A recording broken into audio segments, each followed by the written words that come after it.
은근히 있어요. 그 넘어가면 태아가 확실히 두뇌 성장 이런 게 좀 늦었고, 그리고 심한 분들은 아예 그쪽으로 오류가. 대부분 남자들은 그거보다 여유증이 더 이제. 안녕하세요. 리원TV의 닥터 리원입니다. 오늘은 지난 시간에 이어서 서울 베스트외과의 정준우 원장님을 모시고 또 의견을 들어보도록 하겠습니다. 갑상선과 부유방, 여유증에 대해서 좀 알아보려고 하는데요. 갑상선부터 좀 설명해 주시면 좋을 것 같은데, 갑상선이 어디 있고 어떤 기능을 하는지 좀 설명해 주실 수 있나요? 갑상선은 이 목의 좀 아랫부분에 있습니다. 여기 그 쇄골이 만나는 곳, 움푹 패인 곳 있죠? 여기에 이제 보통 갑상선이 위치하고 있는데요. 병이 있을 경우에는 좀 만져지긴 하는데, 일반적으로 만져서 갑상선인가? 이거는 일반인들께서는 좀 긴가민가 하실 수 있어요. 좀 뭔가 이렇게 혹이 만져질 수도 있는 거잖아요. 네, 그렇죠. 그럴 경우에는 뭐 어떻게 하는 게 제일 좋을까요? 갑상선 되게 단순합니다. 네. 뭐 엑스레이가 따로 있는 게 아니기 때문에 바로 초음파를 해보시면 돼요. 초음파 검사에서 혹의 어떤 성질이나 뭐 이런 모양들을 평가한 다음에 추가적인 검사를 할지 아니면 그냥 관찰할지 이런 걸 결정하십니다. 크기도 좀 크면서 끝이 뭐 삐쭉삐쭉 좀 이상하게 생겼다 그러면은 조직 검사까지 하게 되는 거죠? 그렇죠. 보통 그래서 이제 혹의 어떤 크기를 대략적인 가이드라인으로는 한 1cm 정도로 잡아요. 1에서 1.5cm 정도. 한 0.5cm인데 모양이 너무 안 좋아. 네. 그럴 경우에는 좀 지켜볼까요? 아니면 거기에 대해서 아직 좀 이견이 분분한데요. 저는 그냥 검사합니다. 모양이 너무 안 좋으면은 크기에 관계없이 검사를 해서 악성이적으로 판단을 해보는 스타일입니다. 근데 가장 큰 이유가 갑상선 암 중에 이제 되게 극소수긴 하지만 갑상선 그 지금 제일 흔한 그 암 종류가 유두암인데요. 유두암이 더 한번 변형이 일어나거나 이제 안 좋아지면은 미분암이나 이제 역형성암이라고 있어요. 전체에서 한 1% 정도로 나오는데, 만약에 그런 암으로 진행하게 되면 평균 수명이 6개월이에요, 6개월. 그리고 뭐 수술 성적도 안 좋아서 5년 생존율 거의 뭐 5%. 이 정도니까. 근데 아직까지 그런 환자분이 어떤 분이 그렇게 될지 알 수가 없어요. 많은 사람들 괜찮던데 왜 그걸 수술하냐 이런 얘기는 할 수 있지만, 사실 의사 입장에서는 아니 그럼 그 한 명 한 명 몇 명 그 잘못되신 분들은 어떡하냐. 그렇죠. 이 원장님도 같은 의사니까 심정을 잘 아시네요. 네. 그렇죠. 그러니까 입장차가 있어서 그런데 내가 그 사람이 그 한 명의 확률이 될 수 있기 때문에. 그럼요. 갑상선 암은 초음파에서 발견되잖아요. 그렇죠. 최근에 근데 어떤 증상 때문에 갑상선 암을 발견하신 경우가 있나요? 갑상선 그 위치가 보통 우리 이 기도 앞에 있고 그 성대랑 좀 가깝게 있고 성대를 움직이는 신경인데, 그 신경을 좀 자극하거나 누르는 경우에 목소리가 좀 많이 안 나오고 갈라지고, 그렇지만 이제 나머지 증상들은 조금 되게 비특이적이에요. 그냥 목이 좀 갑갑한 것 같아요. 가래가 많이 껴요. 뭐 음식 삼킬 때 약간 뭐 뻑뻑해요. 뭐 이 정도죠. 왜냐 작은 혹들이기 때문에 실제로 큰 증상을 나타내기 어렵거든요. 그냥 혹시나 하는 마음에 검사했다가 나오는 경우가 더 많은 거죠? 그렇죠. 갑상선 근데 암 수술을 하게 될 경우에 목 앞에 흉터가 남기 때문에 뭐 로봇 수술이나 내시경 수술을 고려해 볼 수 있잖아요. 네, 그렇죠. 근데 그런 수술의 뭐 장점은 일단 흉터가 안 생긴다. 그렇죠. 그 말고도 다른 장점이 있을 수 있는 게 일단은 수술하는 사람 입장에서요. 로봇 수술 특히 예로 말씀드리면 사람의 관절보다 더 많은 움직임을 구현할 수 있는 로봇 팔을 이용해서 수술하기 때문에 상당히 좀 정교하면서도 숙련이 된다면 집중도와 그 어떤 그 지속 시간을 길게 수술할 수 있어요. 아직까지 로봇 수술이 어느 정도 성과가 상당히 절개 수술에 비해서 못하지 않다는 연구들이 다 나왔어요. 그러니까 웬만한 의사들이 똑같은 이제 로봇 수술을 할 수 없는 상태에 정말 진행해서 막 여기저기 암이 막 퍼져 있거나 이런 거 아니면은 1차적으로 로봇을 많이 진행을 하고 있을 겁니다. 갑상선 기능 한지증하고 저하증을 뭐 많이 들어봤을 텐데 그걸 좀 잘 모르시는 구분 못하는 분들도 있을 수 있잖아요. 그래서 좀 간단히 설명해 줄 수 있나요? 갑상선은 호르몬이라는 기능을 일으키는 이제 기관인데요. 그래서 갑상 호르몬 역할이 뭐냐면 우리 몸에서 일단 제일 중요한 게 신진대사를 이제 일으키는 역할을 하고, 두 번째로는 성장이나 발달, 뭐 이런 두뇌 발달, 태아들 특히 어린이들 관계가 있고요.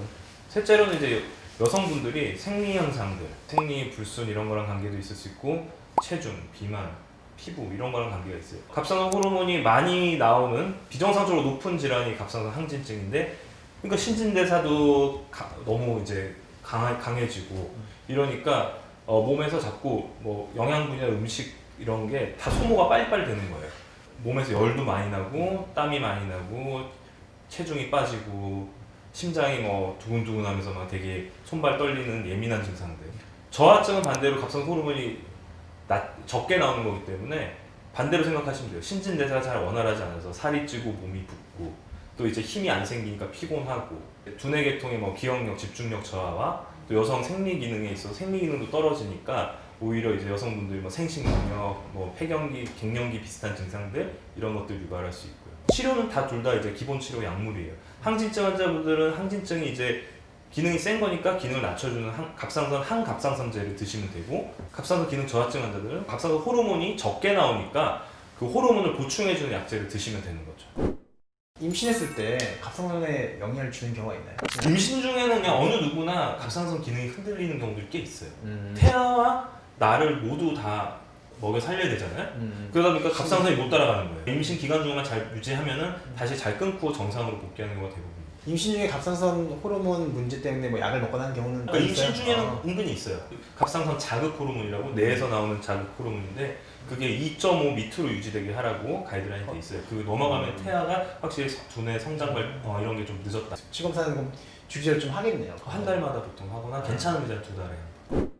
부유방에 대해서 좀 네네. 알아볼 건데 부유방에 대해서 좀 자세히 설명해 주시겠어요? 일단 부유방이라고 하는 건 유방 조직이 유방 이외에 있는 거죠. 겨드랑이 쪽에 불룩하게 덧살같이 있는 경우. 사타구니부터 겨드랑이 어디든 생길 수 있어요. 이게 옆구리 따라서 이렇게 쭉 내려가거든요. 젖선이라고 해서 원래는 태아기에만 있다가 태화해서 없어지고 가슴에만 남아있게 돼야 되는데 그 조직 중에 일부가 안 없어지고 남아있다가 나중에 성장하면서 뭐 사춘기를 겪거나 임신이나 수유 이럴 때 자극을 받아서 다시 볼록해지고 증상이 나타나는 거죠. 뭐 여기 얘기하셨는데 네. 살찌신 분도 이렇게 좀 생길 수 있잖아요. 초음파를 보고 유방 조직이 있으면 진성 유방, 부유방.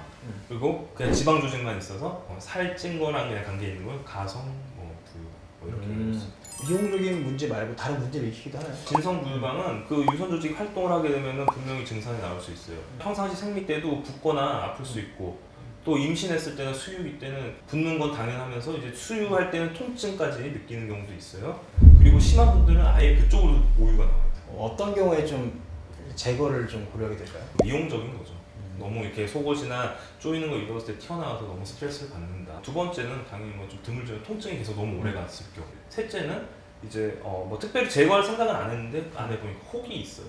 안 좋게 생긴 건 약간 애매한 혹. 남자가 부유방의 경우에 뭐 이렇게 그럼 뭐 집이 나오거나 하는 경우는 드물겠네요. 그렇죠. 대부분 남자들은 그거보다 여유증이 더 이제 주된 경우고 여유증이 없이 이런 데가만 부유방이 있기는 좀 어려운 경우들이 많죠. 남자가 이제 조금 가슴이 있다 이 경우에 여유증일 것 같은데 네. 어떻게 정의를 할 수 있나요? 남자들은 무조건 이제 그 유두 밑에 여성과 똑같은 유방 조직이 있으면은 그걸 여유증이라고 하는데 유방처럼 유선 조직이 실제로 있느냐 아니면 살이 쪄서 그냥 울룩해진 거냐 이거는 또 진성 여유증, 가성 여유증으로 나눌 수 있어요. 그래서 이것도 역시 초음파 검사를 해서 판단을 해야 되는 문제죠. 그럼 가성 여유증하고 네. 가성 부유방은 거의 뭐 같은 거네요. 그럼 사실 같다고 볼 수 있어요. 유방 위치에서 유방으로 보이냐, 부유방 위치에서 부유방 보이냐. 네, 성분은 지방이라는 건 동일한 거고. 여유증의 경우에는 어떤 경우 제거를 고려하게 되나요? 외양에서 너무 스트레스를 받거나 그 자신감 어떤 이런 거 떨어지고 할 때 하게 되고 또 둘째로는 이제 자주 있진 않은데 거기도 역시나 통증이 있을 수 있어요. 셋째로 또 역시 혹이 있을 때 비슷합니다. 부유방이나 어떤 치료의 어떤 기준은. 네. 여유증은 그럼 살을 빼면은 다이어트 하거나 하면은 혹시 뭐 줄어들거나 하지는 않겠네요. 잘 안 줄어들죠. 다이어트나 어떤 그런 걸 했을 때도 좀 늦게 영향을 받는지 잘 안 빠진다고 힘들어하시면서 오시는 경우들이 많더라고요. 선생님 지금 현재 수술을 하고 계신 건가요? 네, 여유증하고 부유방 수술도 다 하고 있습니다. 갑상선 암이나 뭐 유방암 수술은 안 하시고 갑상선 암과 유방암 수술은 어느 정도 이제 시설과 장비가 좀 요하기 때문에 제가 하고 싶어도 하기는 어렵고요. 그냥 상급병원에 의뢰를 해드리고 그 전 진단 단계까지만 저희가 도와드리고. 대학병원에 계실 때는 그런 유방암이나 갑상암 수술 많이 하셨잖아요. 그렇죠. 예. 근데 지금은 수술 안 하시는 이유가 특별히 있으신가요? 환자분들한테 수술 안 해도 돼요 하니까 환자들이 너무 좋아하는 걸 많이 겪다 보니까 이제는 오히려 저도 환자분들한테 수술 안 하고 해결할 수 있어요를 너무 저도 바라고 찾게 된 거예요. 그러니까 저희가 더 그거에서 보람도 많이 느끼고 수술밖에 없습니다 하면 환자분들 얼마나 좀 좌절하는데요. 그래서 수술 안 해도 돼요 하면 환자분들이 되게 희망이 넘치고 되게 기뻐해요. 그거만으로도 이미 환자분들한테 어느 정도 치료가 들어갔다 봅니다. 뭐 그렇다 해서 무조건 다 비수술로만 뭐 고집하는 건 아닙니다. 당연히 수술이 필요한 분들은 어쩔 수 없지만 수술을 또 권유를 드려야 돼요. 네, 그건 당연한 거죠. 리원 TV 있잖아요. 벌써 구독자분이 많으시던데 저 자주 불러주시고요. 앞으로도 리원TV의 많은 발전 기원합니다. 네. 구독과 좋아요. 알람 설정 부탁드리겠습니다. 감사합니다.